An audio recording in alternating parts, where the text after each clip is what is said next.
একজন মুসলমানের উপর পাঁচ ওয়াক্ত নামাজ ফরজ হলেও অধিকাংশ মুসলমান এ ব্যাপারে বড়ই উদাসীন। এই উদাসীনতার কারণ কি সে সম্পর্কে আমরা জানব ইনশাআল্লাহ।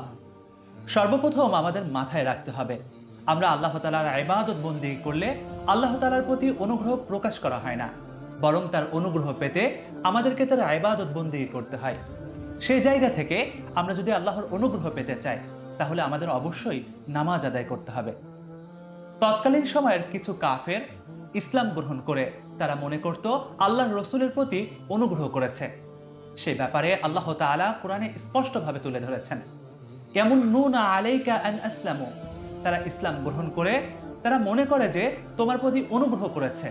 কুল লা তামুন্নু আলাইয়া ইসলামাকুম, আপনি বলে দিন তোমাদের ইসলাম গ্রহণ আমাকে অনুগ্রহ করেছে বলে মনে করো না। বালিল্লাহু ইয়ামুন্নু আলাইকুম আন হাদায়াকুম লিল ঈমান, বরং আল্লাহ তাআলা তোমাদেরকে ঈমানের দিকে পরিচালনা করেই তিনি তোমাদের উপরে অনুগ্রহ করেছেন। ইন কুনতুম সাদিকিন, যদি তোমরা সত্যবাদী হয়ে থাকো।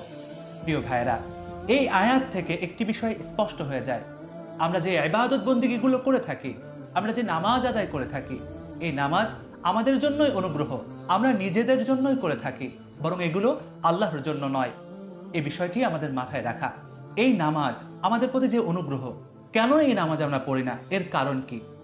এই নামাজ না পড়ার কারণ হলো বিশ্বাসগত এবং চিন্তাগত সমস্যা। এর দুটি কারণ হতে পারে।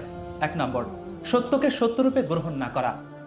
কারো যদি নামাজ পড়তে ইচ্ছা না হয় তাহলে বুঝতে হবে সে আল্লাহ তাআলার অস্তিত্বের ব্যাপারে এখনো পূর্ণ ঈমান নিয়ে আসতে পারেনি, বিশ্বাস রাখতে পারেনি, বিশ্বাস গ্রহণ করতে পারেনি। কেননা আল্লাহ তাআলা কিয়ামতের ময়দানে মানুষের এক যে অবস্থা হবে সে সম্পর্কে কোরআনে তুলে ধরেছেন।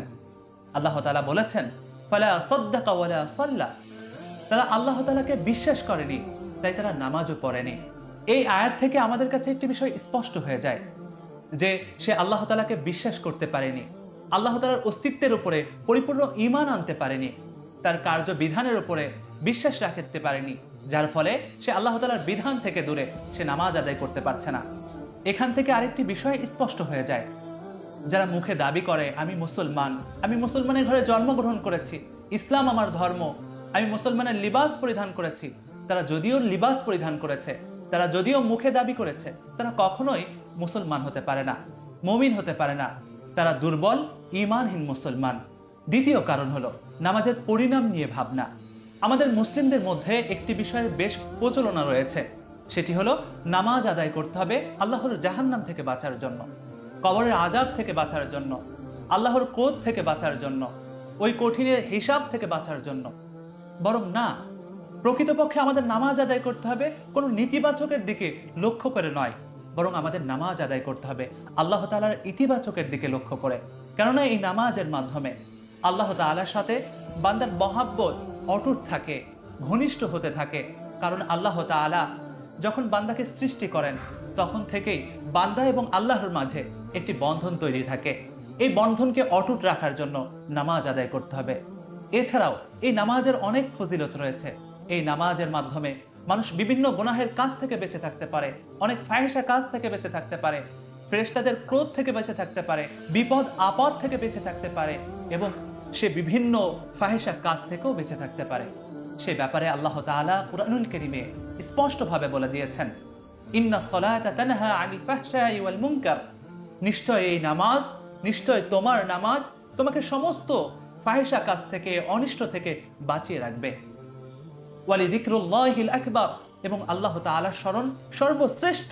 ওয়াল্লাহু ইয়াফআলু মা তাসনাউন, এবং তোমরা যা কিছু করো আল্লাহ তাআলা সবকিছু দেখেন। এই আয়াত থেকেও আমাদের কাছে আরেকটি বিষয় স্পষ্ট হয়ে যায়, এই নামাজগুলো যদি আমরা ইতিবাচক দৃষ্টিভঙ্গিতে আদায় করি তাহলে এই নামাজ আমাকে সমস্ত ফাহিশাত থেকে বেঁচে রাখবে, আমাকে মিথ্যা বলা থেকে বাঁচিয়ে রাখবে, মিথ্যা ঈমানের দাবিদার থেকে বাঁচিয়ে রাখবে, নামাজের প্রতি অবহেলা থেকে বাঁচিয়ে রাখবে। এছাড়া এতটুকুই নয়, বরং এটি আল্লাহ তাআলার বড় অনুগ্রহ, এবং এই নামটা আল্লাহ তাআলা ইবাদত বন্দেগী করাটা এটা সর্বশ্রেষ্ঠ। আর আমরা যা কিছু করে থাকি এগুলো আল্লাহ জানেন এবং এর বদলা আল্লাহ দিতে থাকেন। এজন্য প্রিয় ভাইয়েরা, এই নামাজ অত্যন্ত গুরুত্বপূর্ণ।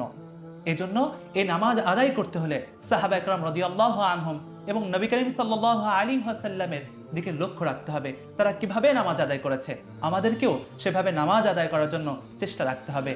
আমাদের এই ঈমানকে বৃদ্ধি করতে হবে, তাহলে ইনশাআল্লাহ আমাদের নামাজের প্রতি যে অবহেলা এটা দূর হয়ে যাবে, এবং নামাজের প্রতি যে আমাদের অনীহা সেটাও আমাদের থেকে দূর হয়ে যাবে, এবং আমরা নামাজের প্রতি মনোনিবেশ করতে পারবো ইনশাআল্লাহ। আল্লাহ তাআলা আমাদের প্রত্যেককে নামাজের প্রতি যত্নবান হওয়ার তৌফিক দান করুন। আমিন। আসসালামু আলাইকুম ওয়া রাহমাতুল্লাহি ওয়া বারাকাতুহু।